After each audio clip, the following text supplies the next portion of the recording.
Approval लिया है, ये सब फर्जी कागज लेकर, ना तो कोई कागज है फाइल में बीएमसी के पास, उन्होंने डालकर ये इमारत खड़ी कर दी।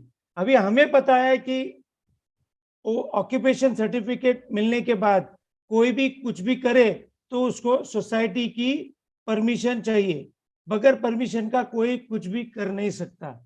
लेकिन अपनी जो सिस्टम है, हमारे जो बीएमसी के अधिकार है, वो इतने भ्रष्ट है कि उन्होंने ना तो कोई प्रस्ताव लिया, ना कोई कागजात लिए, और उन्होंने परमिशन दे दी और बगैर कागज के इन्होंने इमारत खड़ी कर दी। अभी हम आरटीआई के द्वारा, उन केवल आरटीआई के द्वारा हमारे पास आज वो सही सब कागज है जो फर्जी है हमारे हाथ लगे हुए हैं, और उसके कारण हम आज कोई ताकत से तहकीकात कर रहे हैं। हम हमारे लिए अलग अलग लोग हैं। शिवनारायण जी ने एक प्रोग्राम बनाया है, उनकी एक स्ट्रैटेजी है जिसके तरह से दस्तावेज जो गायब है, जो अफसर में होने चाहिए थे, वो दस्तावेज गायब है, उनके लिए उनकी एक स्ट्रैटेजी है।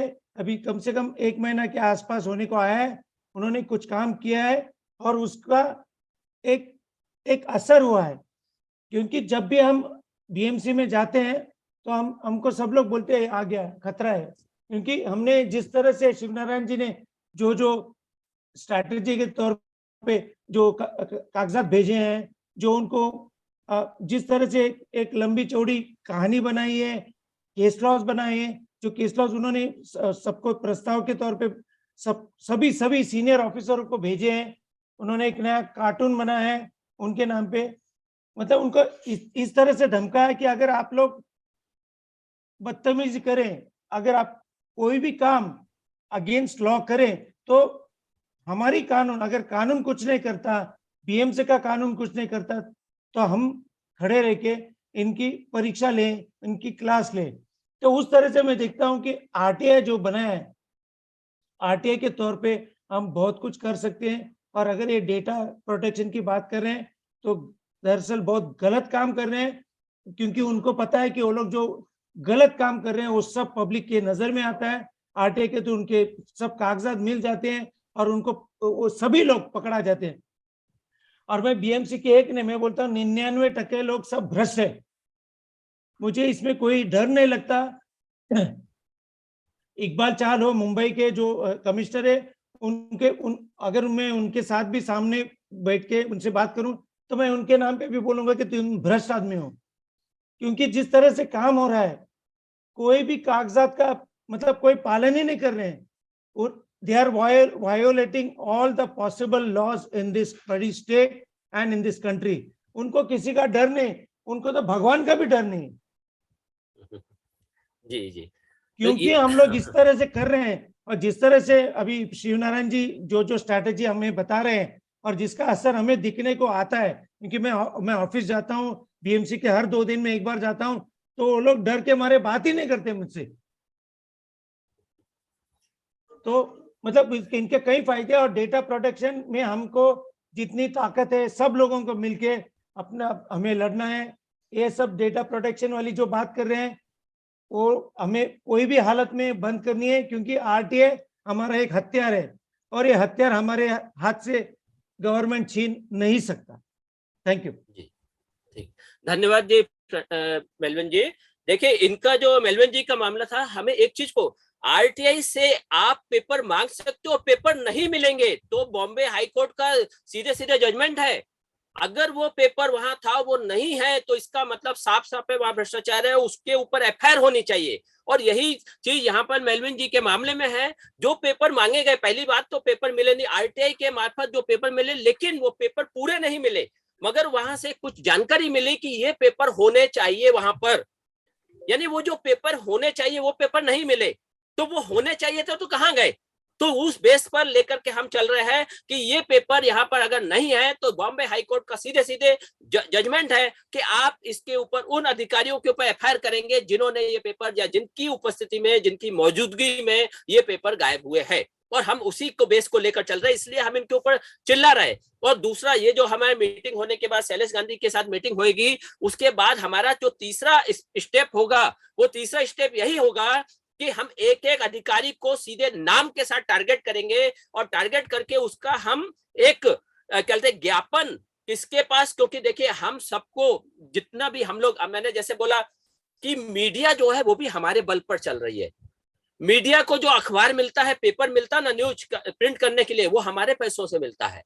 ये लोगों को जो मशीनें मिलती है, कस्टम ड्यूटी माफ होती है, वो सब हमारी वजह से होती है, जनता के पैसों से। इन लोगों को जो जमीनें मिलती है, जहां पर ये लोग मशीनें लगाते हैं, वो सब हमारे पैसों की है।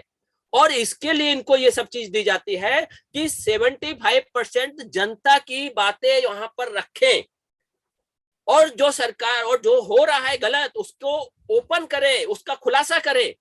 तो ये लोग खुलासा कर नहीं रहे, तो हमें इस मीडिया को भी ओपन करना है। तो हमारा जो तीसरा स्टेप होगा, हम ये पूरा ले करके फिर ज्ञापन बना करके हर एक मीडिया हाउस के मीडिया वालों के पास जाएंगे, उनको हम लोग ज्ञापन देंगे। 50, 40, 50 जितने भी आरटीआई एक्टिविस्ट होंगे वो सब वहां जाएंगे, उनको ज्ञापन देंगे, उनके साथ फोटो लगाएंगे और फोटो खिंचवाएंगे और उनसे कहेंगे ये मैटर इस भ्रष्टाचारी के खिलाफ है, पूरे प्रूफ पे सबूत है, आपको डालना है।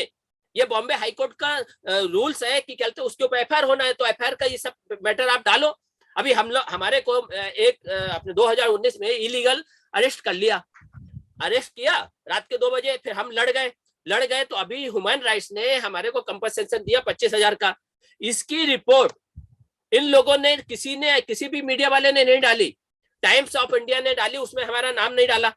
और इसमें उस पुलिस वाले का जिसने इलीगल अरेस्टिंग किया था, पुलिस उपनिरीक्षक खरतमल, उसका भी नाम नहीं डाला। तो ये हालात है इन लोगों के, जबकि इनको सब चीजें ओपन करनी है। आपके बगल में कौन गलत खड़ा है इसके बारे में आपको जब मालूम होगा तभी तो आप उससे बचेंगे। आज आपके बगल में कोई खड़ा है, भ्रष्टाचारी है, कोई खतरनाक बदमाश है, कौन है वो, इसकी जानकारी आपको होनी चाहिए। तो वो जानकारी, जिनको चोर उचक्के जो बेचारे कहते हैं पैसा दे करके अपनी जमानत नहीं कराते, जो झूठे केस में फंस जाते हैं, गरीब लोग, उन लोगों के बारे में तो हमें मालूम रहता है। लेकिन जो हत्या करके या बड़े बड़े गुनाह करके वो लोग जेल जाते नहीं, बल्कि जमानत लेके आपके बगल में खड़े हो जाते हैं और आपके साथ खड़े होंगे और कहेंगे कि मैं ईमानदार, ऐसे लोगों की पहचान भी बहुत जरूरी है और इसके लिए मीडिया को काम करना चाहिए। तो हम लोग इसका तीसरा स्टेप जो है उनके उधर ही जाएंगे, हर एक मीडिया के पास जाएंगे, 40-50 आरटीआई एक्टिविस्ट जाएंगे और ये कदम उठाएंगे। इन लोगों को हम लोग एक मुहिम चलाएंगे, वो जाके कहते ओपन हो। तो पहला तो ये आरटीआई का क्या फायदा है, हम ये अपनी नेक्स्ट, तो मेलविन जी की ये बात को आपको सबको समझ में आई होगी कि अगर आरटीआई नहीं होता तो ये मैटर कब का है, 2009 का। 2008 में ओसी मिला, 2009 में सामने वाले ने प्रपोजल डाल करके वो करने की कोशिश करी थी। वो पेपर इनको तब तक नहीं मिला जब तक ये खुद उस सोसाइटी के सेक्रेटरी नहीं बन गए। जब सेक्रेटरी बन गए तो इन्होंने पेपर देखे तो मालूम पड़ा कि क्या क्या गोरख धंधा हुआ है और उसके बाद फिर इन्होंने आरटीआई से वो सारे पेपर निकाले। क्यों? वो सारे पेपर वहां होने चाहिए थे सोसाइटी में, वो सब कुछ मिलना चाहिए था, लेकिन वो उन लोगों ने गायब करके रखे थे, बिल्डर लोगों ने, इन लोगों ने। तो इनको वो पेपर्स वहां से निकालने पड़े अपने बीएमसी ऑफिस से, तब जाकर के पूरा घोटाला मालूम पड़ा। तो जब तक आरटीआई मजबूत नहीं रहेगा तब तक तो ये सब आपको मिल सकता है। जहां आरटीआई कमजोर हो गया तो ये जानकारी आपको नहीं मिलेगी कि आपके यहाँ क्या गलत किया गया है। हाँ, तो आगे मैं शिव कुमार गुप्ता जी से